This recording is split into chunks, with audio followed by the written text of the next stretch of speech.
Hello ladies and gentlemen, welcome to Rum and a Couch video number 67. Dave here from Manchester Rum Festival, and for this episode I want to focus on Cuban rum that isn't Havana Club, that's not Ronqui Bay, that's not Santiago de Cuba, that's not Black Tears Cuban spiced. Although I have to admit, over the years, it's pretty much just been the former. It's pretty much all been about Havana Club. But over the last couple of years, there's been a bit of a boom in exploitation of different brands of Cuba.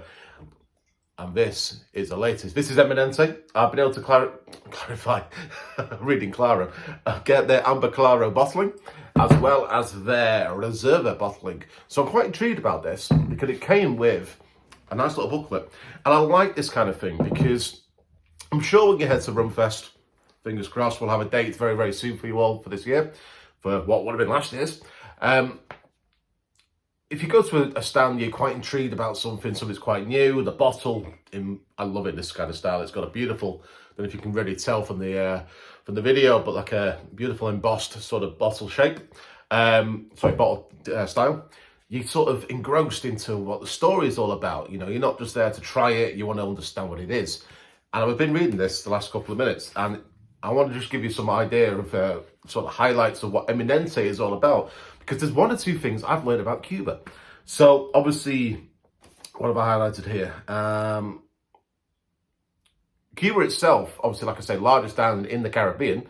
I didn't realise it really has two different styles. I probably should have really picked this up in my experience with the Cuban rum, but according to here, there's distinct regions of Cuba home to various landscapes, quality of soil, resulting in obviously singular rums that vary in colour, taste and use.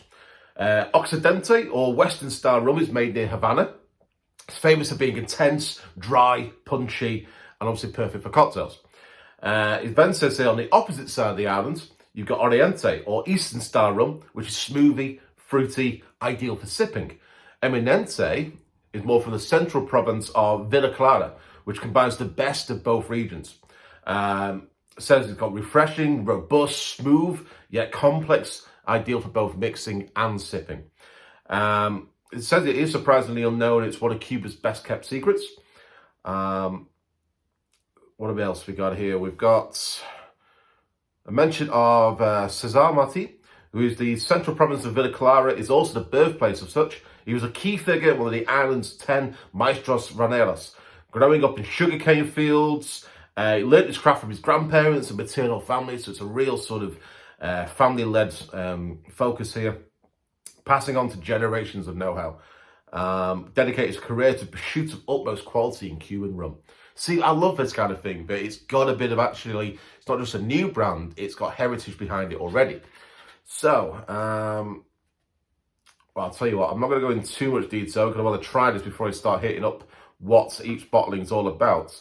But what it does say here, and probably something not a lot of you may actually know, obviously we're fully aware of things like AOCs in Martinique, for example, GIs, which is geographical indicators, that sort of define if you're going to create a rum and produce a rum in a certain island, you have to have it in a certain way to be classed as such. So Eminente is one of only a handful of Cuban rums to be given a coveted, let's see if I can say this right, Denomination of Origin de Protegida.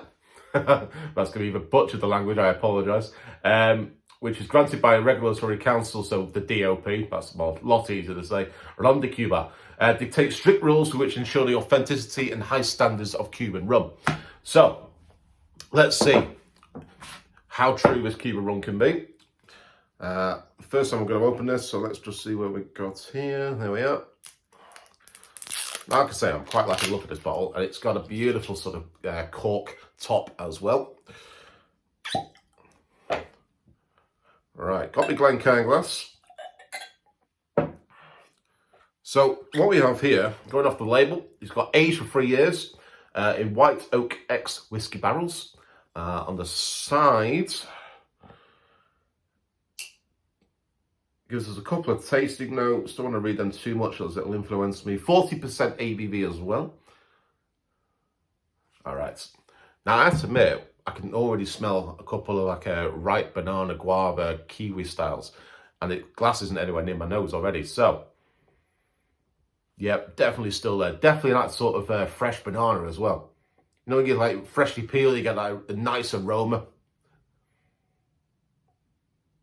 Definitely kiwi. Definitely some sort of juicy berry styles.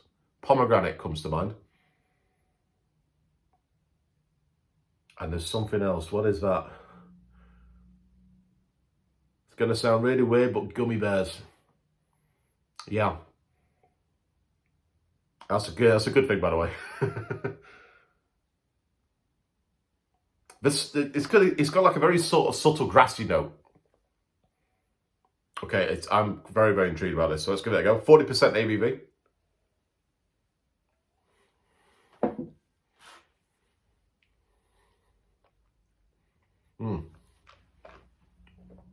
Mouth-watering. Well, try not to dribble there. Very, very fruity. A little bit intense on the back of your throat, but you get the guava, definitely. You get the sort of like papaya styles, that might be it. Real sort of juicy, freshy? That's a new word. Fresh. Like freshly pressed sort of fruit, so you sort of, all the juice comes out. You try to make sure you don't dribble anything at all. It's that sort of scenario. You get the rum profile that you'd expect as well. It's a real light, sort of slightly robust. It's sort of on the side of your mouth here. But it's actually quite a long profile as well. I say more probably, no, I lie. It's long but lingering. It's not too intense that it gets near the end.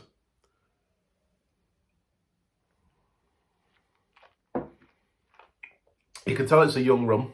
There's not a lot of bouquet here. There's not a lot of interaction with the barrel. It doesn't really come across, but it's more about the terroir. It's more about that sugar cane that's really sort of offering a fantastic profile. I like that. And I can drink that on its own. Again, nothing's really come to my mind straight away for a cocktail, which is a good idea in my mind. That there's a rum out in the world that you don't have to mix. I like that. I like that a lot. So, thing is, though, we've got 1 out of 2. So, Reserva, slightly higher on the ABV, only by 1.3%. So this is 41.3% ABV. Aged in 7 years in white oak X whiskey barrels. Again, it's got the tasting notes on the back, so I won't want to read them just yet. But let me get a fresh glass. Let's crack this one open.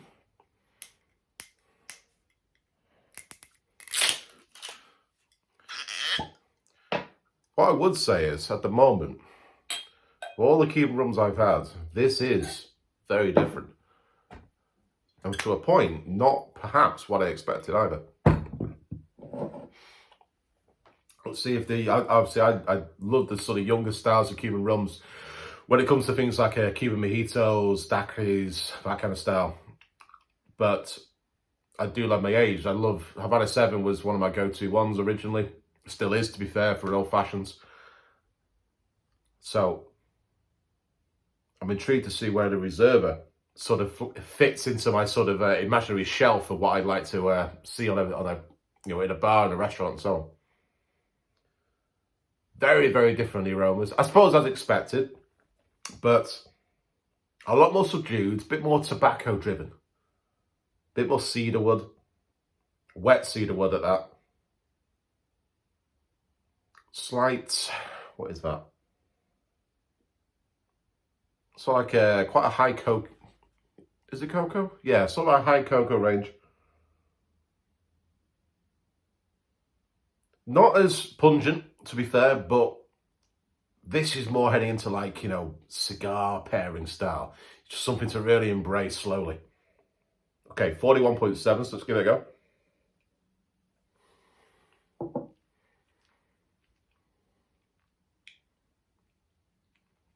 Incredibly smooth. Not like velvet smooth, but a lot smoother than I think you'd expect. Still quite dry. And that's what I sort of get when it comes to, the Cuban styles of rum. It's not overly sweet. You get a beautiful dryness, which offers a lot of flavour. There's not too much going on with this one. However, that subtleness in the nose transfers onto the palate. There's not a huge difference between the two. Definitely get the tobacco notes. Definitely get that sort of very subtle cocoa. There's little bits of vanilla pods. I think that's what's sort of rounding off my palate there.